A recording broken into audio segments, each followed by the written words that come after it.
All right, today is Tuesday, the 27th of October. I want to go over Chapter 12 in our PHP book, but what I've asked that people do, Chapter 12 has a running kind of example. So if you go out to the P drive for the class and you go out to the in-class folder, there is a folder with today's date on it.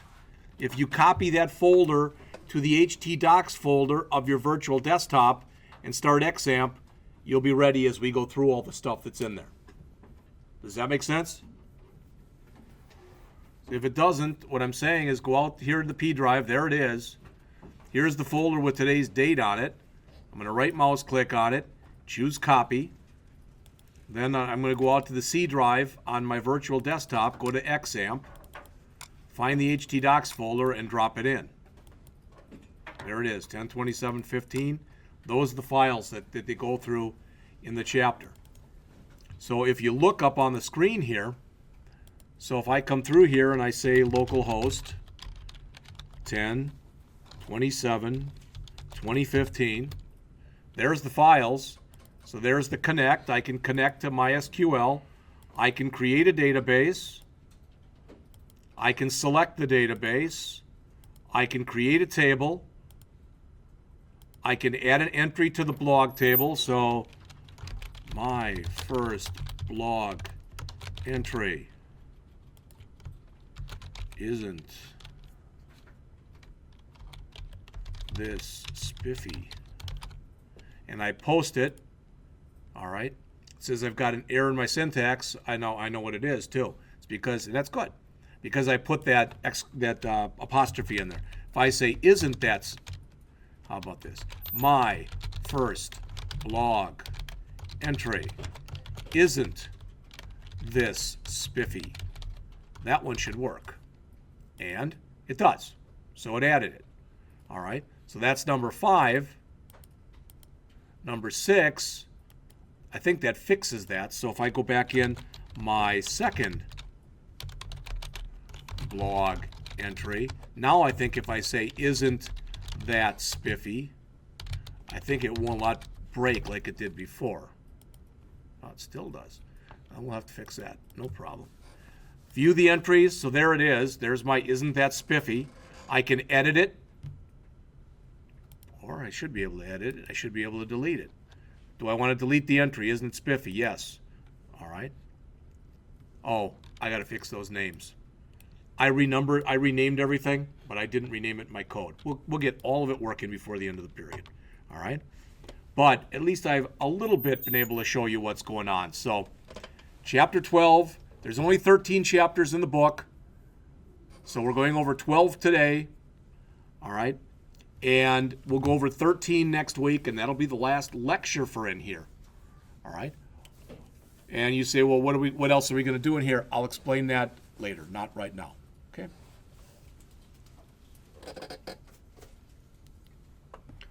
All right.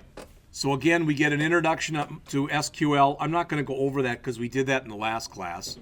But we're going to talk about how to connect to MySQL using PHP, how you can use PHP for error handling, how to use PHP to both create and select a database, how to use PHP to create a table, how to use PHP to insert data into a table, how to make sure that data is put in there securely, how to retrieve data from a database, how to delete it, and how to update it.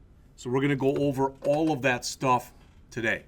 All right. Again, there appears as though I made a couple mistakes in the code. I'll fix them as we go along. We'll have it all working by the end of the period, and I'll have an updated copy of that 10/27/2015. You won't have to worry about it.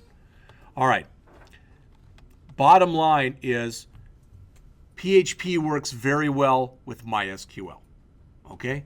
You may or may not be aware of this, but just in case you are not, if I come in here and I go out to in fact, I'm gonna Google, and I'll say PHP MySQL functions. Okay? So PHP MySQL functions in the manual. So when you look, if everybody look up on the screen here, somebody can count those if they want to, but I'm going to guess it's 20 or so. Those are all different functions that are designed to work between PHP and MySQL. Does it make sense to everybody in here that if I was using, for example, if I was using an Access database, okay, for example, I can't use these functions. These functions only work if the database was created with MySQL. Does that make sense? That's why it has that name. All right? The next thing I want to tell you, I suppose I wouldn't say this to him if he was here, but in some ways, at least in this chapter, our author lies to us. Because what he says is there are a bunch of functions that start with MySQL, and then they have an underscore. And there's a bunch of other functions that start with MySQL-I, and they have an underscore. Okay? The difference between these is these were for PHP 4.0 and less. And these are for PHP 5.0 and greater. The I in there stands for improved. So they tried to set the syntax up a little better. Does that make sense? All right. Now, so why am I saying that in a way our author lied to us? Well, the reason that I say that is the author says, don't ever use this. Use this one. Okay? Then anybody want to take a wild guess as to which one the author uses throughout the entire chapter? The first one. Every single example that I saw. So you really shouldn't use those, but he does. So what's the big difference between these? What's the I? All right. Well, we can start looking through them, but it's the way, typically they're almost the same, but the order in which you pass the parameters differs. Supposedly what they did internally in PHP is these improve functions are set up so that when they break down to their machine language equivalents, zeros and ones, they break down faster, so they run faster. That's their claim. All right. So in the last period, and virtually everybody was in here last period, but we talked about alter, create, delete, drop, insert, select, and update. We've talked about those, so I'm not going to talk about them again. All right. There are all sorts of really good tutorials online that you can look up if you need to go back and review any of that stuff. Okay? What Ullman does in this book is if there's an error with his query, did you notice when I ran that one before? Do I still have it up here? That when I ran this, and I tried running, I think it was, what, this one? No, not that one.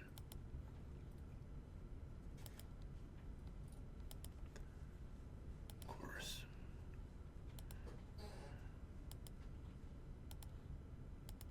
There. When we start getting errors, see that? He puts the error message in red. Then what he shows you is the query that was being run. Do you understand what I'm saying? He does that so that you can debug it. And the only reason I mention that to you is, for God's sakes, don't ever do that in an actual application. Because then if somebody's trying to hack into your system, you've just given them everything they need to almost hack in there. They still have to go in and they have to get they've got now the name of the table, they've got all the field names, etc. All right, they still have to be able to break into the database, but you've made it much easier for them. So what I'm telling you is he did this, making that red, and then actually printing out the query that was being run to make it easier for you. All right, but you would only keep that stuff up while you're debugging. All right, and that's what he mentions right here. Okay, I'll let you read that on your own. Now, remember this?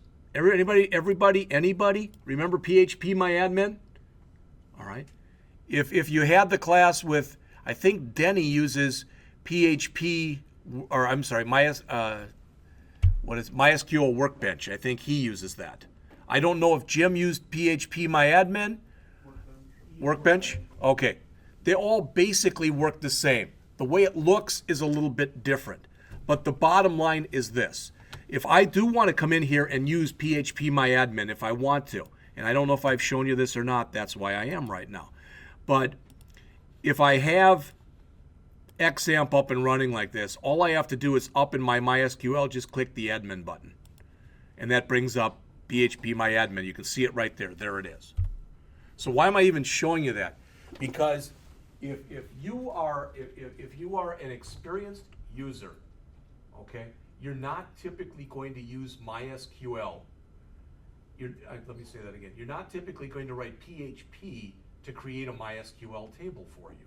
You're going to create your MySQL table in this, or in Workbench, or in something else. Does that make sense? Because this is a GUI tool. It's much easier to use. How many times are you typically going to create a table, a certain table? Once, right? So why should you have to write yourself a PHP program to do that?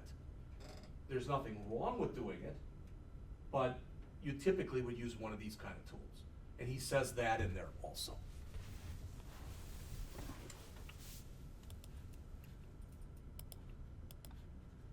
All right, so the first thing that we want to do is we want to be able, see what I mean? Notice what he used? MySQL Connect, not MySQLi Connect. All right? So, and I don't remember, probably I'm as guilty as he is because I think I just took his and I probably didn't change them. So let's check real quick to see if I did or not. And I'm going to guess, knowing me, I probably did not.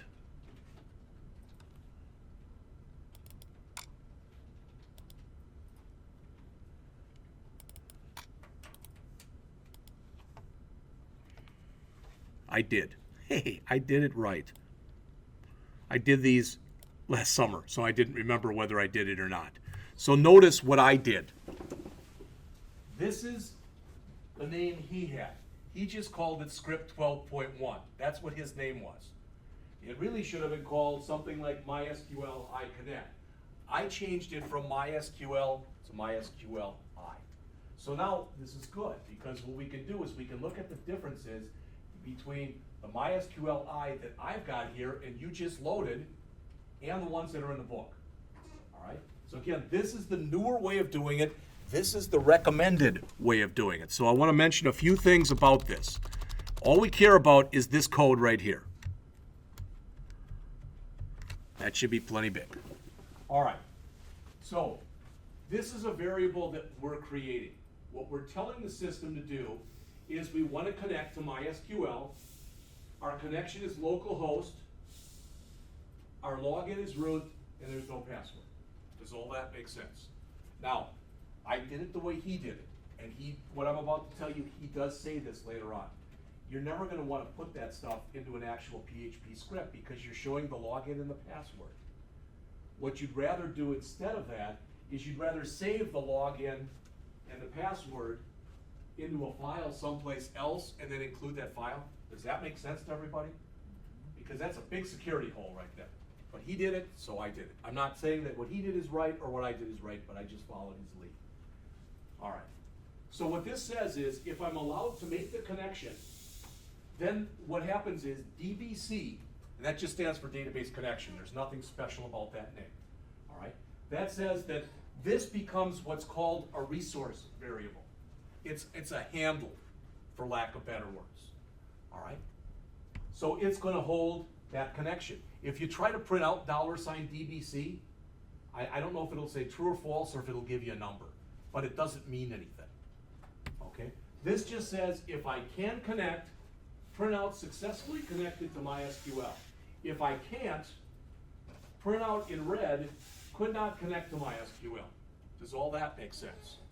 Now, usually, he doesn't show it here, but if you look up on the screen here, because I'm going to add a line. Normally, if you're going to do this, if you can't connect to your database, a lot of times, as the saying goes, you're dead in the water. Does that make sense? Because if you need the database to work what you're working with and you can't connect to it, why go on? So sometimes you'll see this, and then somebody will write after this, either exit, or even more often than that, they'll write die. Which means I can't go on, it doesn't make any sense, so just get out of the script. All right? Now there's other ways you could do it. Technically, I could do this. I could actually have done this.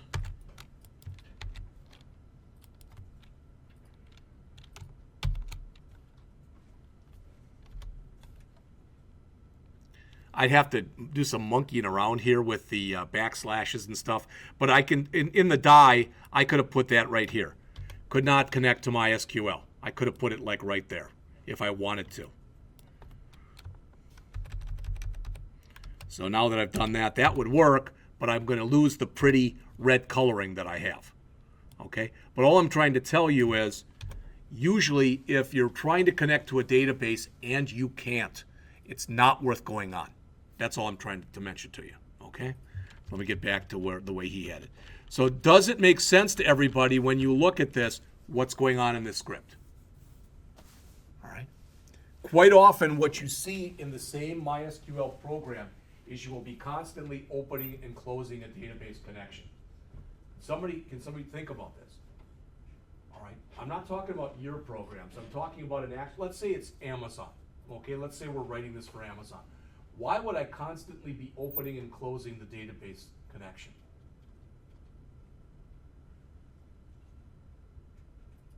Millions of people have Because you have tons of customers. If I kept it open, all right, if Andrew goes out there and he's looking at books and he opens a connection and now no one else can because maybe it's locked for everybody else, and he's, I'm going to take a while to do this, and he spends 2 or 3 hours, I think they're losing a little bit of money during that. So the idea is typically the way that you write these types of things is you open it up, you do your thing, and you close the connection. Then if you need it again, you open it up later. So what I'm telling you is this file right here that's called MySQL I_connect, a lot of times, if you're writing yourself an application and you've got 6 different files that are accessing the database, each one will include that file at the top.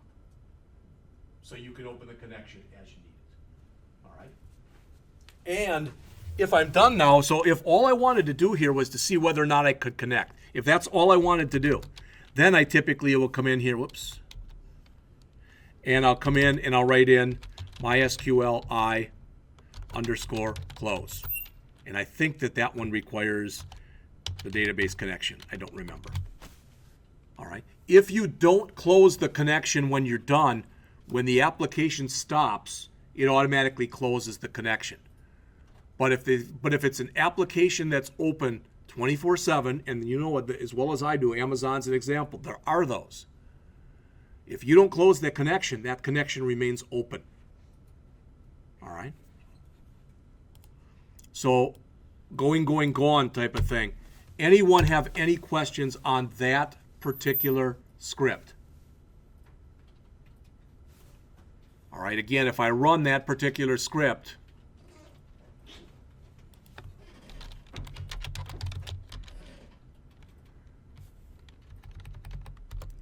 which is just the first one, comes back successfully connected to MySQL. So in other words, that line ran because we were able to connect to MySQL using localhost, all right, for our connection, root for our username, and no password.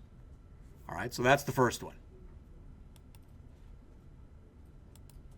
All right, I'm going to jump back and forth between what's in here and what's in the book. So if you need more than I just gave you, on 336, he goes into depth. But again, notice the way he did it. He used the MySQL connect, not the MySQL I. All right?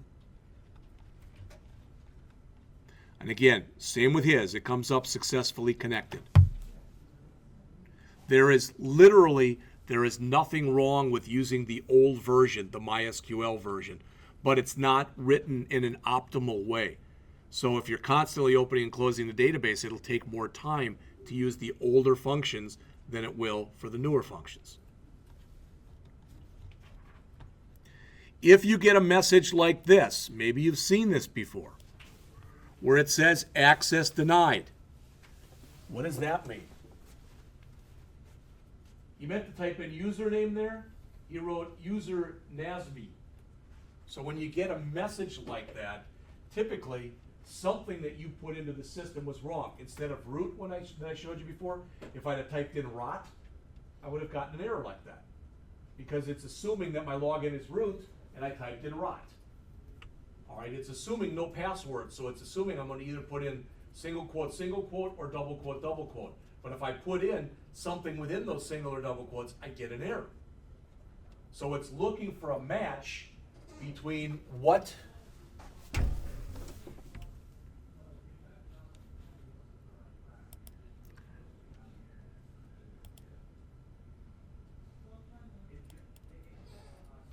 perfect.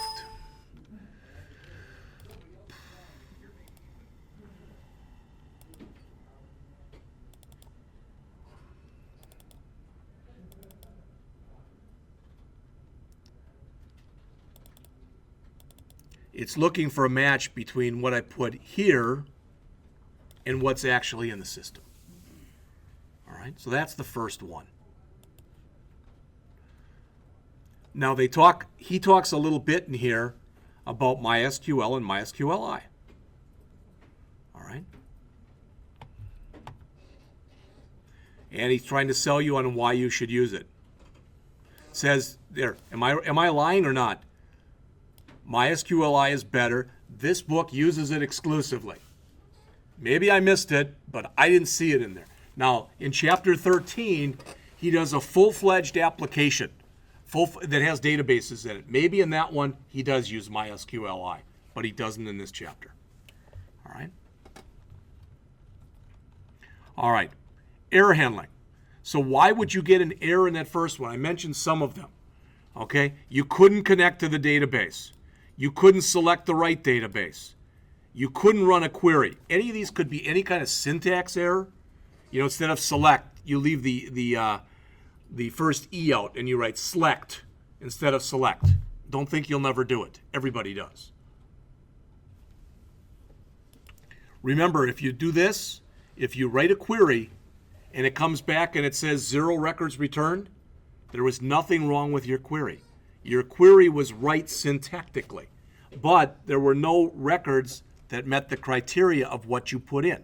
Maybe you wanted everyone that had a salary of over $100,000. Okay, so maybe you put that in for a query. But instead of $100,000, you put in one too many zeros. So now you've asked for everybody with a salary of over $1 million, and maybe there isn't anyone. So your query was right syntactically, but what you put in there for your values you were looking for, that's what was wrong. All right. MySQL, in addition to die and exit, has a function that's called MySQL error. Okay? You already saw this before. Okay? If I've got a mistake, in fact, I'm going to go back and purposely make a mistake. I'm going to change that to rot. Okay? Everybody see what I just did? I purposely put an error in there. I made this rot. I'm going to save it. I'm going to go back and try to run this again. And it might be cached because it is connecting and it shouldn't be. All right. And I'm not sure. Like I said, it should be. My guess is it's cached. Let's try to quit that and start it again.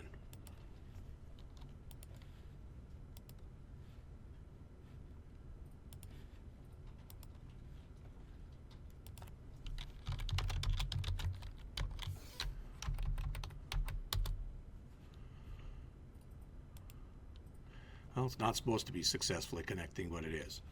All right. Not sure why. I thought I saved it. I was gonna say, did you remember to save the file? Yeah, it's saved. Can you log MySQL in Connect. with no password as any user? Is that MySQL set up that Well, way? I'm not sure. What I'll do is I'll just try doing all this. See if it takes that. I'm going to leave everything blank. Now that really and truly, I think you all know that should not work. That should not work. Also, if you put www.google.com for the host, I bet you that won't work either. So, but it still didn't mind it. So what I'm going to do is I'm going to try to see if I can come in with a different browser. Yeah, that would be the next step.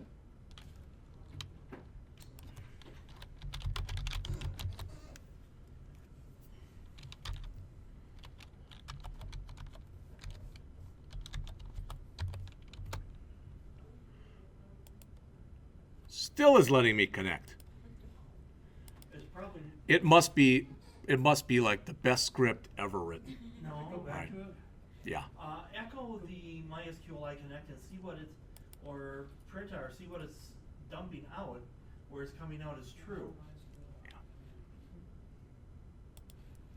And I think the error in the script might be, I can't believe it's connecting. So what expected error in the script is the if is not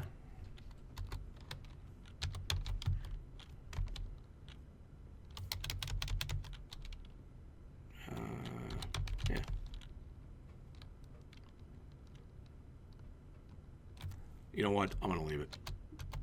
All right. It's not that big a thing. What I wanted to tell you was this.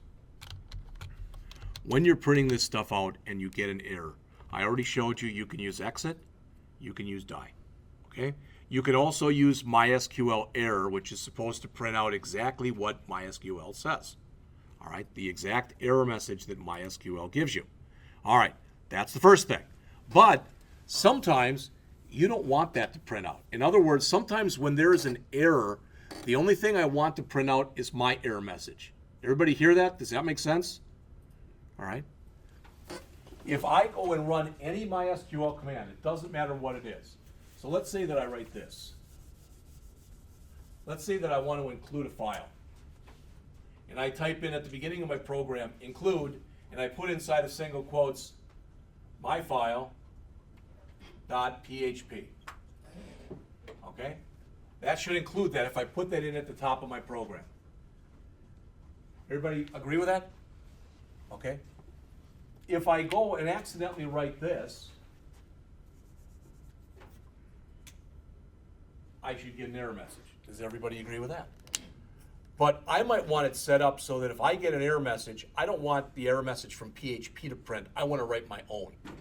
Okay? So if I put at the beginning of any line, any executable PHP line, if I put the @ sign, what that says is if there's any error, don't show it to me. Doesn't mean get rid of the error. It just means suppress showing me the error. Does that make sense? Because you see that in there a lot. Why? Well, because sometimes it can give you a hell of a lot of information, and if you're a potential attacker and you see that kind of stuff, you can start, when you're starting to craft your attack and figure out what it is you want to do, it's just going to give you more information. It's more information than an end user needs. So if you want to suppress showing any error, the error still happens. You just don't see the error message that goes with it. All right, and that's what he's talking about right here by using the @ sign in front of it. It's typically referred to as the error suppression operator or the error suppression character. It's one or the other. As always, it just depends on the book that you read. All right.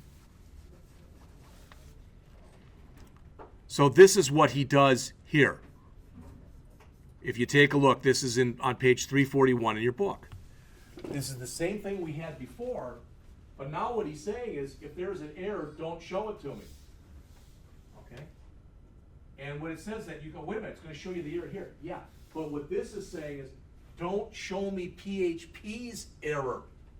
So if PHP is going to show me an error, don't echo that out to me. All right, so if this doesn't work, it will jump down to here and it'll say could not connect to MySQL in red, but you won't see whatever error PHP would normally give you. All right? And if it does work, you're still just going to see this. Period. All right, so this was 12.2. So I already showed you 12.1, so let's see if we can open up 12.2. Nope, that's create the database.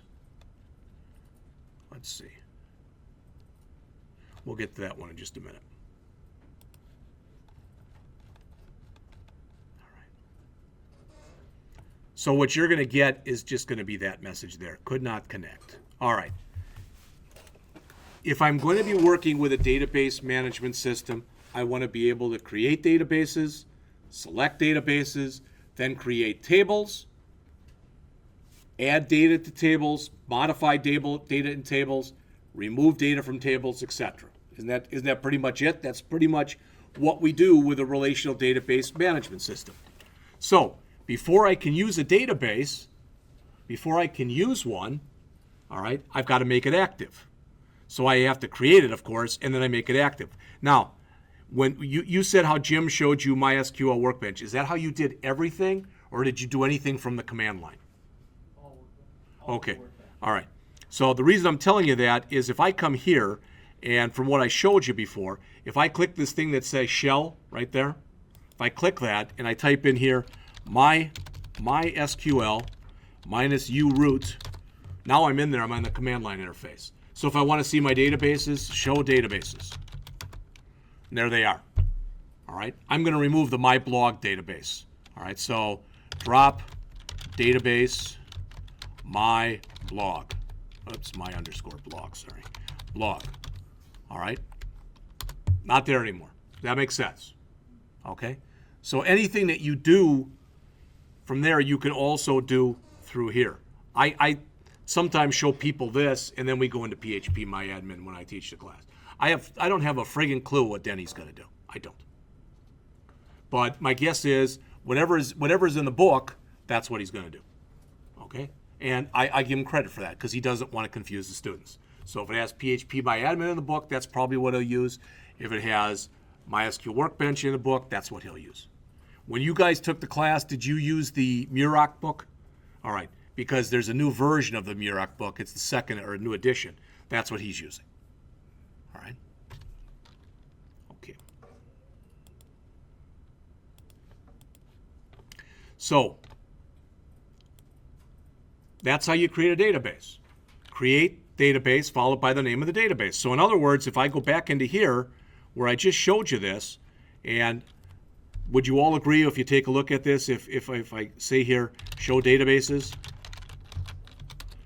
All right. And don't ask me why, this word just came to mind. Would you agree I don't have a database in there that's named yellow? Would you agree with that? So if I say create database yellow, all right, and now I look at my databases, there it is. Everybody cool with that? But the way that this works, the way that the relational database management system works is if I want to start manipulating it and doing stuff with it, I want to make that database active. The way you make it active from the command line here is you say use yellow. All right? Now it's the active database. Now there's nothing in it, so if I say show tables, I just made the database, so there's nothing there. But it's now the active database. Does that make sense to everybody? All right? And the reason I'm telling you that is what I just showed you is pretty much what he's doing here. Create database, all right, and select database. That's what he's doing. All right? Now, notice what he's done right here.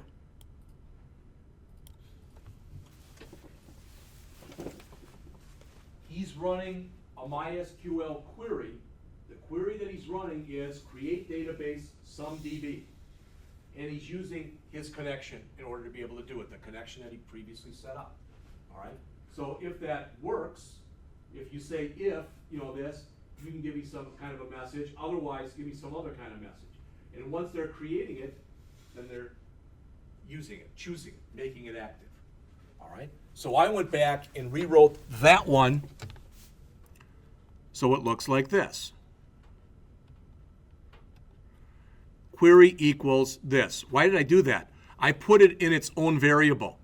That way, instead of having to put inside of the query here, instead of having to write right there, if MySQLi underscore query $DBC, instead of having to say create database my blog, I only have to put that in there. So I took what the author put in one line and I put it in 2 lines because I think it reads better like that. That's my opinion. You may totally disagree with that, which is fine. All right, so notice, this should only be called once. Why?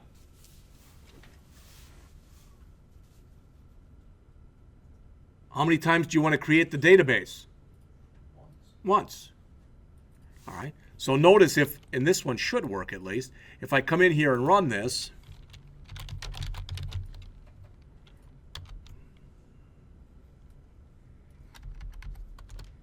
so this was number 2, create the database. All right. Could not create it. Access denied for localhost to my blog. Wow. Why would that be? Well, let's see. How about because in this file right here, I put that stuff in there. So if I come back in here and write localhost again, and I write root, and I leave that blank, all right, then I'm going to come back in here and I'm going to run the first file to connect. Fine, I can connect. Now the second one. Now I created it. All right. Does that make sense? All we're doing is the same stuff that you did in the 147 class, but we're doing it using PHP code. All right. So that's the first 2. It's the same stuff that he's showing right here, okay? So again, this, what I'm about to show you here, this should make sense in that if I come back into here where it says localhost root, boom, boom. Now if I come in here and I say create that database, all right, so I'm creating it right here, and then I'm saying could not create it. Okay, that's all fine and dandy. So all I'm doing is creating it. I'm not even trying to use it. Would you agree with this? If I put anything here, I can call that whatever I want. The only time there's a problem with it is if that name already exists. All right, so you saw this worked, right? What if I run it again? It already exists. Okay, so I'm trying to create my blog, but I already have a database there named my blog. Okay.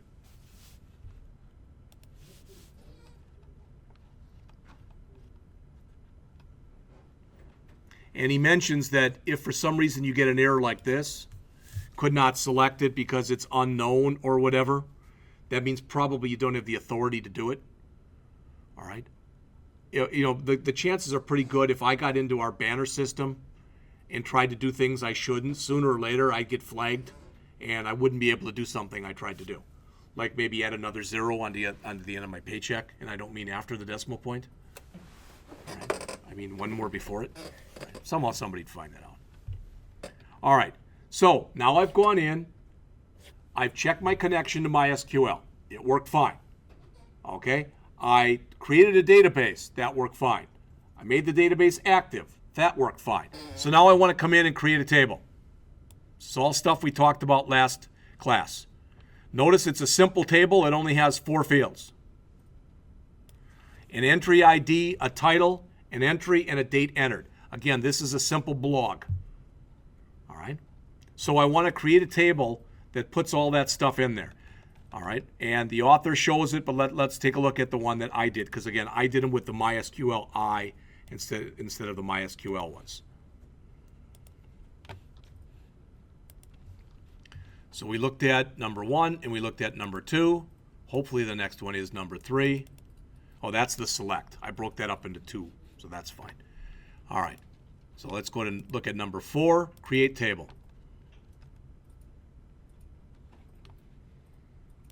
If I grabbed this stuff right here, okay, all of this,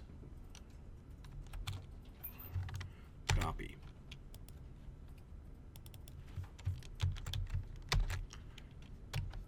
I'm going to make this smaller.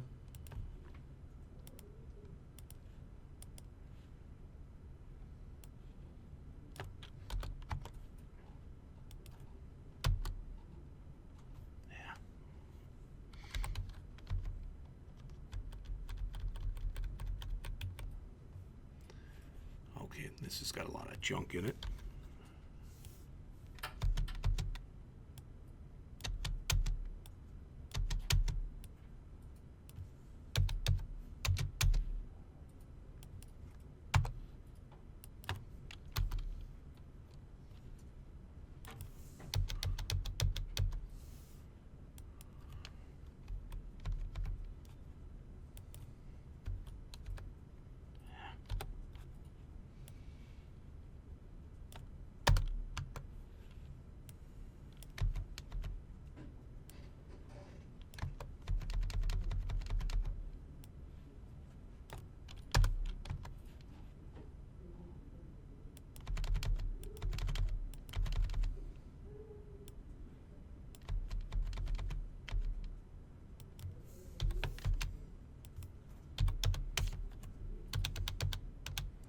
Am I right in assuming, if you'd all look up on the screen here for a minute, that you did stuff like that with Jim?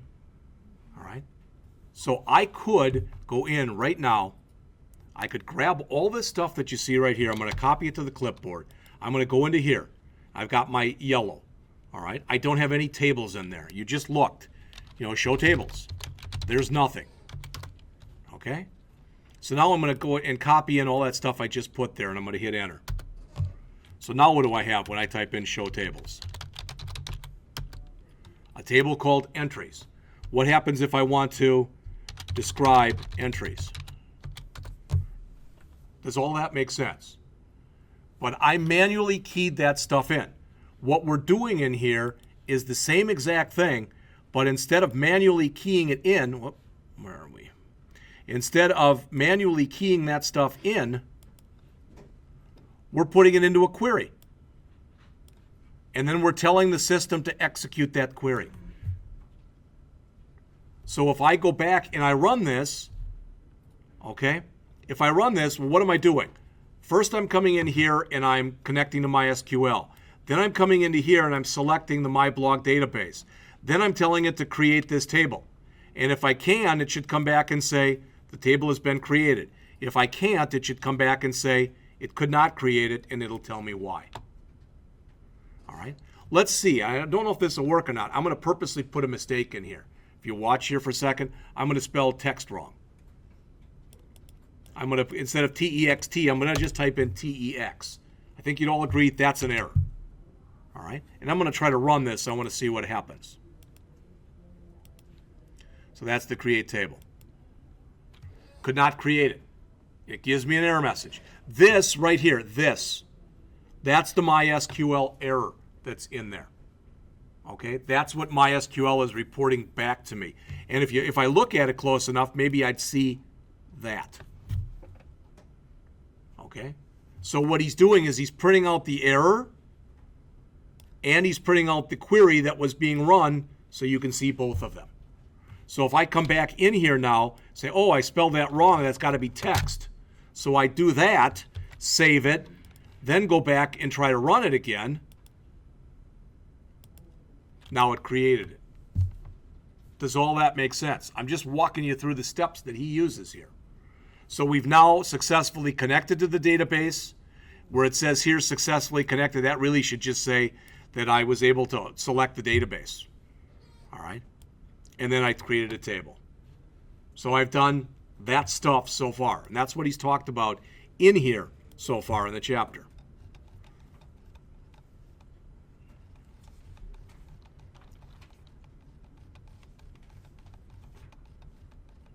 Now that we've got a table, we can connect, we've got a database, we've got a table, now we want to put some data into the table. Does all that make sense? You know, right now, you saw this. So now I can come in here and I can, I've got a table called entries. Select star from entries. What's that going to say? There's no data in it yet. I didn't put anything in it. All right. So I could come back in here and manually put something in right now. I could use an insert statement and manually put it in. But what we want to do here is we want to start writing ourselves a program, all right, where if we put that kind of stuff in, we want to be able to put it in a form. We're starting to build our blog. We want this. Every time we put in a new entry, it'll automatically be numbered for us. That's one field.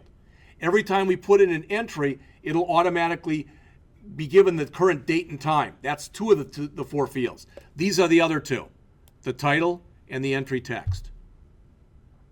All right. So if I run this, and now we'll see, because now I might have a mistake or two in here, and I'll fix them. All right. So now if I come back in here, we've now run this one, this one, this one, and this one. We've now run the first four queries. They all work fine. So let's try number 5, add entry. All right, so I'm going to put in here entry title, blog entry number 1. This is my first blog entry. All right, let's see if it works. And it looks like it did. All right, so what I want to show you though is, how do we know that? Well, I'm going to run this again. All right, it still says that it's empty. That's not good. Oh, that's from the yellow database, I think. Let's make sure.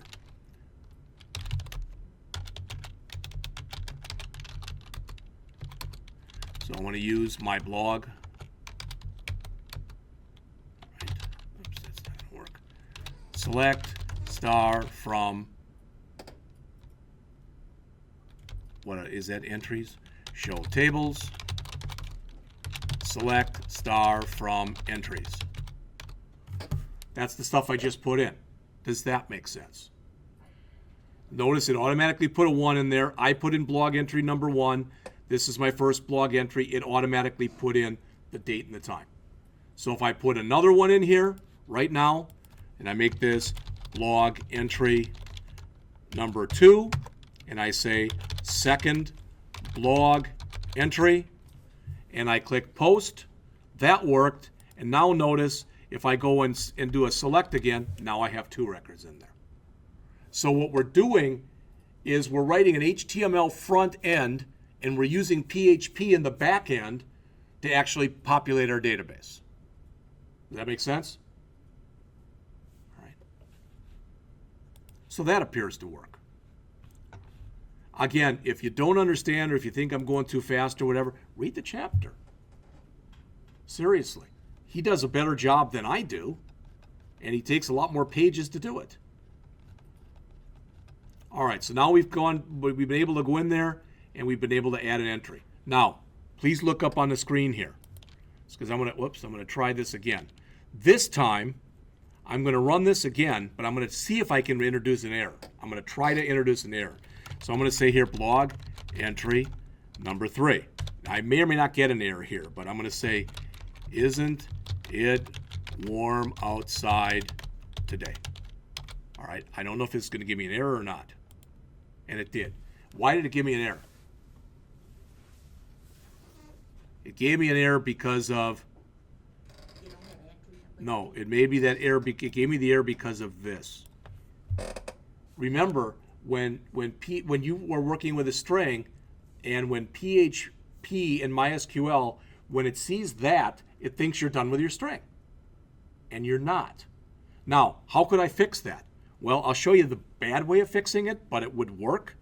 In other words, I can come in here and say blog entry number 3. This is the one that just didn't work. And I'm going to say, isn't it warm outside? Now, you already know this is the one I just ran, and it didn't work. Or I guess they said outside today. So that one didn't work. But if I go back in here and I put a backslash before it, see that? Now let's see what happens when I post it. It went in there. That's the good news. Let's look at the bad news. There really isn't any. See that? But you've got to watch it when you use the backslash, because occasionally at least it might not work the way that you want it to work. So what PHP has is it has some built-in functions that you can use that'll go through before you put information into a database. You can strip slashes, you can strip HTML entities, etc. All right, so I think they're going to show that in here. But does everybody understand what I've done? All the stuff worked now. All right, so all 3 of those records are in there. And you can see right now they're put in an order based on the entry ID. But later when I show them, I'll want to show them and I'll want to do an order by. And I want to do it by time, and I want the newest blog entry in there first, not the oldest one. If it's a blog, people are going to constantly be talking. So I want the newest entry first. All right? So we've looked at the first 5 of these, and they all at least appear to work. All right. So he talks about using strip tags and MySQL escape string, etc. So if you want more on that, I showed you just a crude way of doing it. He shows you a much better way. Notice how ugly this ends up being? He's running 3 different functions on this. First, he's coming in here and he's running strip tags to remove any tags that are in there. Then he's running the trim function on that. Then he's running the MySQL real escape string on that. So he's running something, then running a function on that, then running a function on that. So he's nesting functions, which is totally legitimate to do.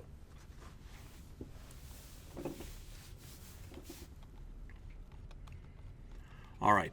Now, we've gone through the first 5. Now I want to be able to retrieve data from the database. This is the one where I think I'll have an error, but we'll be able to fix it very, very simply. All right. So this would be the next one, and I think we've looked at the first 5, so this would be number 6. All right.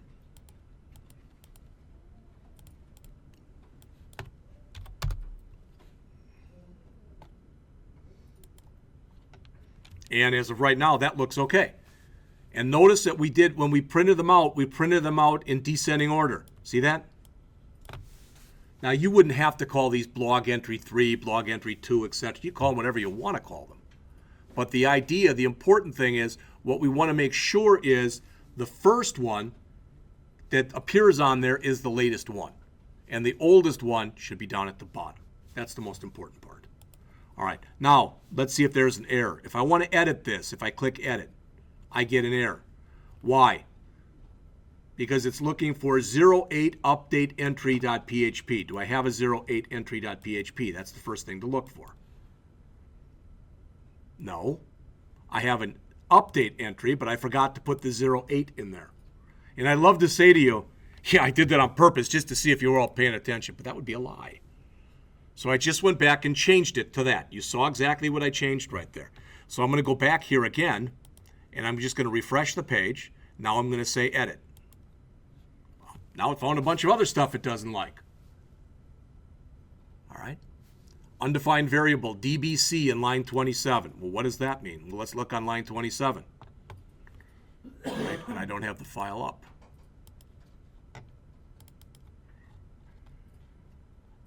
Line 27. I don't think that's the line. That should be the right file, though. Well, what file? Where did I get the mistake? It says, I've got a mistake.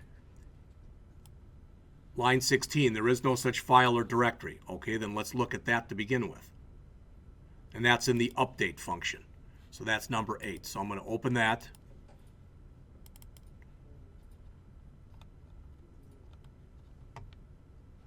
That should have been 01. And it's not. So let's watch. So I've done that. Let's go back and see now if this error goes away. All right. So I'll bring up my view entries again, and I'll go back to edit. Now you notice there's still mistakes, but you notice how many are gone now. All right.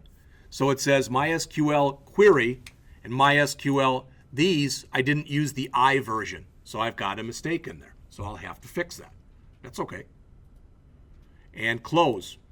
Again, these should have all been MySQL I's. So everything that's in that last one, in number 8, this file right here is screwed up. That should be MySQL iQuery, iFetch, etc. I'll have to fix those. After we go to the break, I'll fix all of them. I'll verify that it all works, and I'll put it back out there again on the system. All right? But again, I'm looking at it that that's a good thing that happened, because it showed you some of the types of errors that you're going to run into when you do this. This is what was supposed to happen. All right?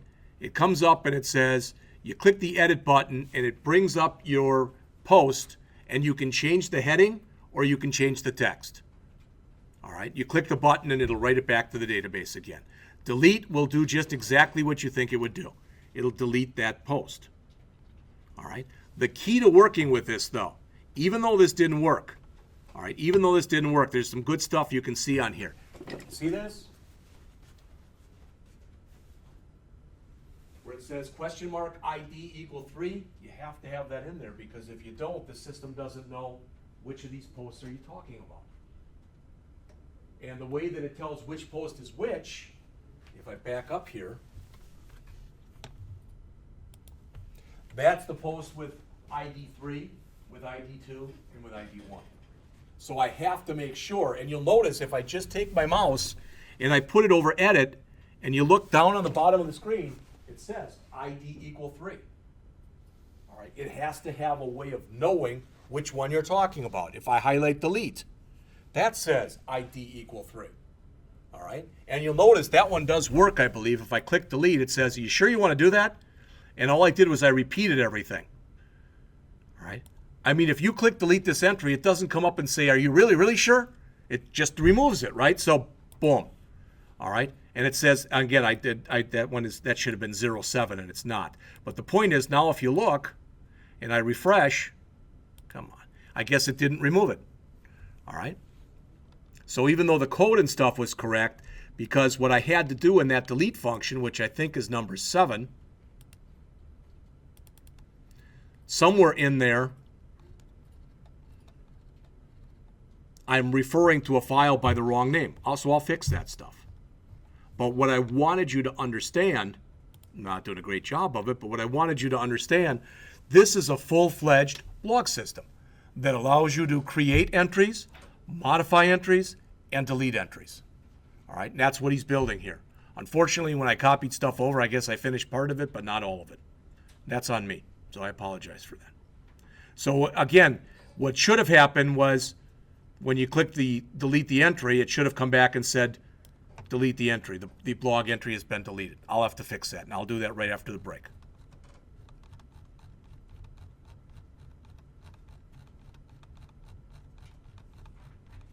And that, oh, then there's an update. So if I want to make a change, so I'll have to fix those. All right. So do you have any homework? No. But read the chapter. If you have questions, let me know. The next chapter that's in the book, it's called Putting It All Together. Okay? What he does in this chapter is he writes a full-fledged app. So it has multiple pages on it, and it has database interaction with it. It also works with cookies and sessions. There's even a little admin type of thing in there, so it's got a little bit of administrative capabilities. We'll look at that, but it'll either be next week or the following week. All right? So that's just questions. Again, sorry about that. I'll fix that right now, and it'll be out there hopefully within about 10 or 15 minutes. Okay?